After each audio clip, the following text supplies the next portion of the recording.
Hello అండి, welcome back to our channel Mamata academy. ఈరోజు మనం డిస్కస్ చేసుకోబోయే టాపిక్ వచ్చేసి DSC preparation plan and strategy. ఓకేనా? డిఎస్సి మనకి 80 మార్క్స్కి ఉంటుంది. టైం డ్యూరేషన్ వచ్చేసి 150 minutes. ఓకేనా?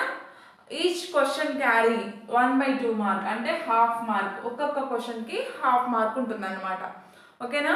టెట్ వెయిటేజ్ 20% అనేది ఉంటుంది. మనకి నెక్స్ట్ వచ్చేసి అసలు ఏం చేయాలి, ఎలా ప్రిపేర్ కావాలి అంటే అసలు సబ్జెక్ట్ ఏంటి, మీకు కంటెంట్ ఏంటి అది చూసుకోండి. ఓకేనా? కంటెంట్కి బుక్స్ ఏ content, for example bio science అనుకుందాం, లేదంటే సోషల్, తెలుగు, ఇట్లాంటివి. ఓకేనా? ఫస్ట్ వచ్చేసి మనకి కంటెంట్, నేను బయో సైన్స్ రాస్తున్నా ఇక్కడ. ఓకేనా? బయో సైన్స్ ఒకటి. ఓకేనా? Next PI, perspective in education, second. Methodology, మనది బయోసైన్స్ మెథడాలజీ.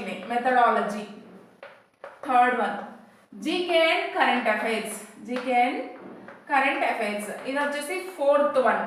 ఈ 4 టాపిక్స్ మీద, అంటే కంటెంట్ మీద, మెథడాలజీ మీద, పిఐఈ మీద అండ్ ఆల్సో కరెంట్ అఫైర్స్ మీద మనకి పట్టు సాధించగలిగితే ఈజీగా డిఎస్సిని క్రాక్ చేయొచ్చు అన్నమాట.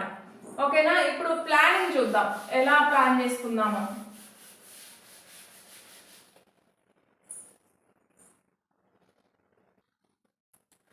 మనం ఈ విధంగా ప్రిపేర్ అయితే కనుక డిఎస్సిని ఈజీగా క్రాక్ చేయొచ్చు. నాట్ ఓన్లీ డిఎస్సి, దేనికైనా, ఏ కాంపిటేటివ్ ఎగ్జామ్కైనా, దేనికి ప్రిపేర్ అవ్వాలన్నా కూడా ఈ టైప్ ఆఫ్ స్ట్రాటజీ మనం ప్రిపేర్ చేసుకొని రెడీగా ఉంటే ఈజీగా క్రాక్ చేయొచ్చు అనమాట. ఓకేనా? ఫస్ట్ వచ్చేసి బ్లూ ప్రింట్ అంటే డిఎస్సికి బ్లూ ప్రింట్ ఉంటుందా అని మీరు అనుకోవచ్చు.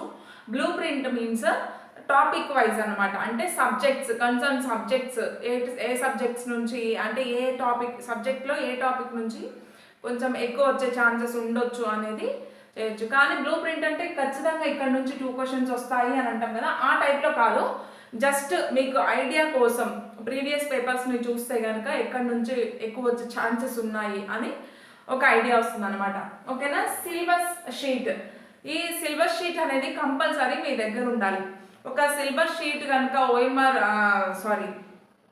జిరాక్స్ సెంటర్కి వెళ్ళి మీరు తెచ్చుకుంటే కనుక అది ఈరోజు అయిన టాపిక్ ఏంటి, ఇంకా ఏం రిమైనింగ్ టాపిక్స్ ఉన్నాయి, లేదంటే ఒకసారి మొత్తం చదవడం అయిపోయింది, కంటెంట్ కానీ మెథడాలజీ కానీ పిఐ మొత్తం చదవడం అయిపోయింది, ఒకసారి సిలబస్ కాపీ దగ్గర పెట్టుకొని చూస్తే ఇంకా ఏమేమి టాపిక్స్ రిమైనింగ్ మిగిలి ఉన్నాయి, ఏ టాపిక్లో మీరు పర్ఫెక్ట్గా ఉన్నారు, ఏ టాపిక్ ఇంకొంచెం చదవాలి అనే ఐడియా మీకు వస్తుంది. ఓకేనా?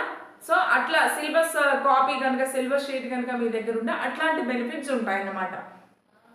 ఆ సిలబస్ షీట్ లేకుండా బ్లైండ్గా చదువుకుంటూ వెళ్ళిపోయి అయిపోయింది, నా సిలబస్ మొత్తం కవర్ అయిపోయింది అనుకుంటే మాత్రం ఇది అవ్వని పని. ఓకేనా? సిలబస్ షీట్ దగ్గర పెట్టుకోవాలి, ఒకసారి మొత్తం చదివిన తర్వాత ఆ సిలబస్ షీట్ని చూసుకోవాలి, ఇంకా అందులో రిమైనింగ్ టాపిక్స్ ఏమున్నాయి, మీకు బాగా వచ్చిన కొన్ని టాపిక్స్ ఉంటాయి, వాటిని వదిలేయండి. కొంచెం టఫ్గా ఉన్న టాపిక్స్ కనిపిస్తాయి, ఎందుకంటే షీట్ మొత్తం మీ దగ్గర ఉంది కదా, ఒక ఐడియా అనేది వస్తుంది.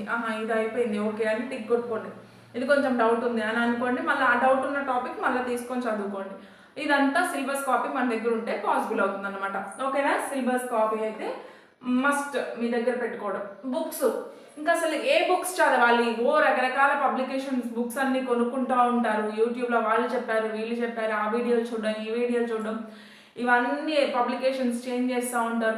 లేదంటే మీ ఫ్రెండ్స్ చెప్తారు, ఇంకెవరైనా సజెస్ట్ చేయడం వల్ల బుక్స్ అన్ని చేంజ్ చేస్తూ చదువుతూ ఉంటారు. ఇంత బండిల్స్ ఉంటాయి ఒక్కొక్క దగ్గర బుక్స్.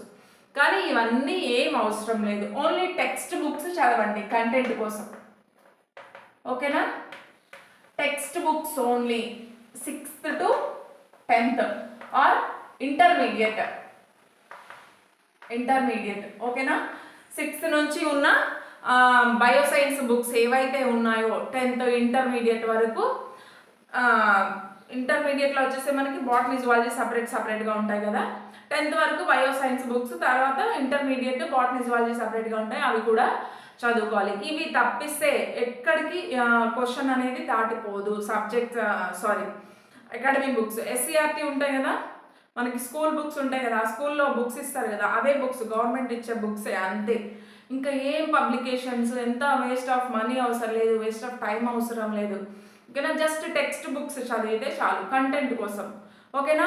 ఇంకా రిమైనింగ్ మెథడాలజీ అండ్ పిఐకి వచ్చేసరికి వాటికి అకాడమీ బుక్స్ అనేవి ఉంటాయి, కానీ రకరకాల అకాడమీ బుక్స్ అనేవి ఉంటాయి, వాటి నుంచి మనం ఇన్ఫర్మేషన్ గ్యాదర్ చేసుకోలేము. సో వాటి మాత్రం పబ్లికేషన్స్ నుంచే తీసుకోవాలి. నేనైతే S&S పబ్లికేషన్స్దే వాడుతున్నా. జంగం విశ్వనాథ్ సార్ది PIE book and also S&S పబ్లికేషన్లో మెథడాలజీ అయితే తీసుకున్నాను. బాగున్నాయి బుక్స్ అవి.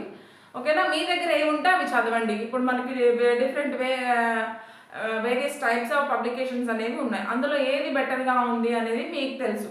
ఒకళ్ళని బుక్స్ చెప్పమని అడగొద్దు మీరు. ఓకేనా. బుక్స్ సజెస్ట్ చేయండి అనేది అడగొద్దు. ఎందుకంటే ఒకరికి ఒకటి నచ్చొచ్చు, మీకు వేరేది నచ్చొచ్చు. మీ వే ఆఫ్ థింకింగ్ వేరు ఉండొచ్చు, వాళ్ళది వేరు ఉండొచ్చు.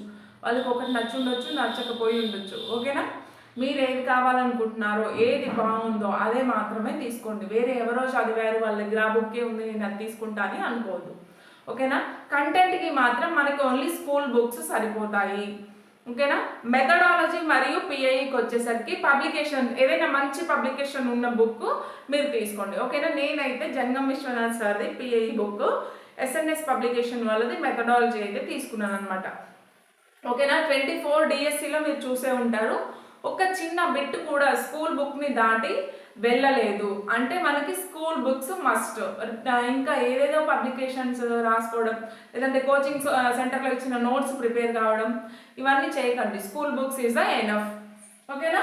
ఇది కంప్లీట్ అయింది. లింక్డ్ టాపిక్స్ అంటే ఏంటి అంటే, ఇప్పుడు ఒక క్లాస్లో ఉన్న టాపిక్ మళ్ళీ వేరే క్లాస్లో ఉంటుంది. ఫర్ ఎగ్జాంపుల్ 6th పొల్యూషన్ గురించి కొంచెం ఇంట్రడక్షన్ ఉంటుంది అనుకోండి. 7th వచ్చేసరికి నేల కాలుష్యం అనేది కొంచెం ఇంట్రొడక్షన్ ఉండొచ్చు. తర్వాత గాలి కాలుష్యం 8th 9th 10th వరకు కూడా ఈ పొల్యూషన్ అనే టాపిక్ కంటిన్యూ అయిందన్నమాట. ఓకేనా. మీరు ఆల్రెడీ ప్రిపేర్ అయి ఉంటే ఈ విషయం మీకు తెలుసు. పొల్యూషన్ కాలుష్యం అనేది మనకి 6th or 7th నుంచి స్టార్ట్ అయ్యి 10th వరకు కూడా మనం ఈ కాలుష్యాన్ని చూస్తాం. అట్లాంటిది ఏమైనా మీకు లింక్డ్ అనిపిస్తే అవన్నీ పేపర్స్ ఒక దగ్గర పెట్టుకోవడానికి ట్రై చేయండి. బుక్ చించినా పర్లేదు, లేదంటే ఒక దగ్గర రాసుకున్నా నోట్స్లో రాసుకున్నా పర్లేదు. ఓకేనా. అట్లాంటివి ఉంటే ఈజీగా, ఇప్పుడు మొక్కలు ఆహారం ఉంది, తర్వాత 10th వచ్చేసరికి కిరణజన్య సంయోగక్రియ ఉంటుంది, అది మొక్కలకి సంబంధించింది. మొక్కల ఆహారోత్పత్తి 8th క్లాస్లో ఉంటుంది, అది మొక్కలకి సంబంధించింది. మొక్కలు వాటి భాగాలు 6th క్లాస్లో ఉంటుంది, అది కూడా మొక్కలకి సంబంధించింది. ఇట్లాంటివన్నీ ఒక దగ్గర పెట్టుకోవడానికి ట్రై చేయండి. ఓకేనా. Link topics. ఇంకా షార్ట్ నోట్స్ ప్రిపరేషన్ అంటే మీకు ఏ విధంగా ఒక టాపిక్ ఏ విధంగా అర్థమవుతుందో, అంటే మరి మొత్తం నోట్స్లు స్పైరల్ బైండింగ్స్ ఇవన్నీ అట్లా ప్రిపేర్ చేసుకోకుండా షార్ట్ నోట్స్లో, అంటే ఇది చూస్తే నాకు ఇది మొత్తం మైండ్లోకి వస్తుంది, ఈ ఒక లైన్ చూస్తే దానికి సంబంధించిన అన్ని మైండ్లోకి వస్తాయి అనేలాగా చాలా షార్ట్గా నోట్స్ ప్రిపేర్ చేసుకోవాలి. ఎందుకంటే రివిజన్ టైంలో అది చాలా యూజ్ అవుతుంది అన్నమాట. ఓకేనా. కానీ వేరే వాళ్ళ షార్ట్ నోట్స్ మీరు అడగొద్దు. మనకి చాలామందిని చూస్తూ ఉంటాను, నీ నోట్స్ ఇవ్వని, షార్ట్ నోట్స్ ఇవ్వు, లేదంటే నీ ప్రిపరేషన్ నోట్స్ ఇవ్వు, ఎలా ప్రిపేర్ అవుతావో చెప్పు అని అంటాం. అది మాత్రం ఎర్రర్, చాలా రాంగ్. వాళ్ళ ప్రిపరేషన్ వేరు ఉంటుంది, వాళ్ళ షార్ట్ నోట్స్ ప్రిపరేషన్ వేరు ఉంటుంది. ఓకేనా. వాళ్ళు చదివే టైం టేబుల్ వేరుండొచ్చు. అండ్ ఆల్సో ఇంకొకటి, టైం టేబుల్ కూడా అడుగుతూ ఉంటారు. టైం టేబుల్ వేసుకున్నావు నాకు సెండ్ చేయి వాట్సాప్లో అది ఇది అనేసి. వాళ్ళ వర్క్ని బట్టి, వాళ్ళ ఖాళీ టైంని బట్టి వాళ్ళు టైం టేబుల్ వేసుకుంటారు. వాళ్ళ టైం టేబుల్ నీ టైం టేబుల్ ఎట్లా ఒకటి అవుతుంది? కాదు కదా. నువ్వు జాబ్ చేస్తూ ఉండొచ్చు, లేదా కంపల్సరీ జాబ్ కొట్టాలి అని ఖాళీగానే ఉండి జాబ్ కోసం మాత్రమే ప్రిపేర్ అవుతూ ఉండొచ్చు. హౌస్ వైఫ్స్ కావచ్చు. వీళ్ళందరి టైం వేరు. అందరికీ ఒకే టైంలో ఫ్రీ టైం అయితే దొరకదు కదా. ఎవరి ఫ్రీ టైంని బట్టి వాళ్ళైతే టైం టేబుల్ వేసుకోవడానికి ట్రై చేయండి, అంతేకాని వేరే వాళ్ళ టైం టేబుల్ని ఫాలో అవ్వకండి. ఓకేనా. నెక్స్ట్ ప్రీవియస్ పేపర్స్ చూస్తే ఏంటంటే మనకు ఒక ఐడియా అనేది వస్తుంది. క్వశ్చన్స్ ఎక్కడి నుంచి అడుగుతున్నారు, ఏ టైప్లో అడుగుతున్నారు, ఓకేనా, ఏ మోడల్లో క్వశ్చన్స్ వస్తున్నాయి, ఇవన్నీ కూడా మనకి ఐడియా వస్తుంది. Previous year papers 16 papers 20 papers అని మనకు ఒక బుక్ కూడా దొరుకుతుంది అనమాట బుక్ స్టాల్లో. అట్లాంటిది తీసుకున్నా పర్లేదు, లేదంటే నెట్లో డౌన్లోడ్ చేసుకున్నా కూడా పర్లేదు. ఓకేనా. ప్రీవియస్ ఇయర్ పేపర్స్ చూడాలి. నెక్స్ట్ ఫైనల్గా రివిజన్ అనేది ఎన్ని టైమ్స్ చేస్తే నీకు అంతగా గుర్తుండే ఛాన్స్ ఉంటుంది. మోర్ అండ్ మోర్ రివిజన్ చేస్తూనే ఉండాలి. ఇప్పుడు నోటిఫికేషన్ లేదు, టెట్ లేదు, డిఎస్సి లేదు, కేజీబీవీ లేదు, మోడల్ స్కూల్ లేదు, ఏది లేదు. పడ్డప్పుడు చదువుకుందాంలే అనుకుంటే మాత్రం జాబ్ క్రాక్ చేయడం చాలా కష్టం. ఓకేనా? గ్యాప్ ఇవ్వకుండా ఏదో ఒకటి చదువుతూనే ఉండాలి. అలా చదువుతుంటేనే ఏదో ఒక రోజు నీకు జాబ్ వచ్చే ఛాన్సెస్ అయితే ఉంటాయి. రివిజన్ టైం ఆల్రెడీ ఒకసారి అయిపోయింది కదా, మళ్ళీ పడ్డప్పుడు చూసుకుందాంలే అని కాదు. ఇప్పుడు ఏ నోటిఫికేషన్ లేదు అయినా కూడా నువ్వు చదవడం ఆపకూడదు. అట్లయితే నువ్వు ఈజీగా జాబ్ క్రాక్ చేయగలవు. ఓకేనా? రివిజన్ అనేది ఎక్కువ సార్లు చేస్తూ ఉండాలి, గ్యాప్ ఇవ్వకుండా చేస్తూ ఉండాలి. గ్యాప్ అనేది ఉండకూడదు. నోటిఫికేషన్ పడ్డప్పుడే చదువుతాను అట్లా అంటే మాత్రం జాబ్ రాదన్నమాట. ఓకేనా? ఈ విధంగా డిఎస్సి ప్రిపరేషన్ ప్లాన్ స్ట్రాటజీ అనేది వేసుకోండి. ఇంకా మీరేమైనా నాకు ఇవ్వాల్సిన సజెషన్స్ ఉంటే కామెంట్ బాక్స్లో కామెంట్ చేసి చెప్పండి. అండ్ ఆల్సో మీకు ప్రీవియస్ ఇయర్ పేపర్స్ బయోసైన్స్కి సంబంధించిన పేపర్స్ కావాలి అంటే కామెంట్ సెక్షన్లో కామెంట్ చేసి చెప్పండి. ఆ వీడియో కూడా అప్లోడ్ చేయడానికి ట్రై చేస్తాను.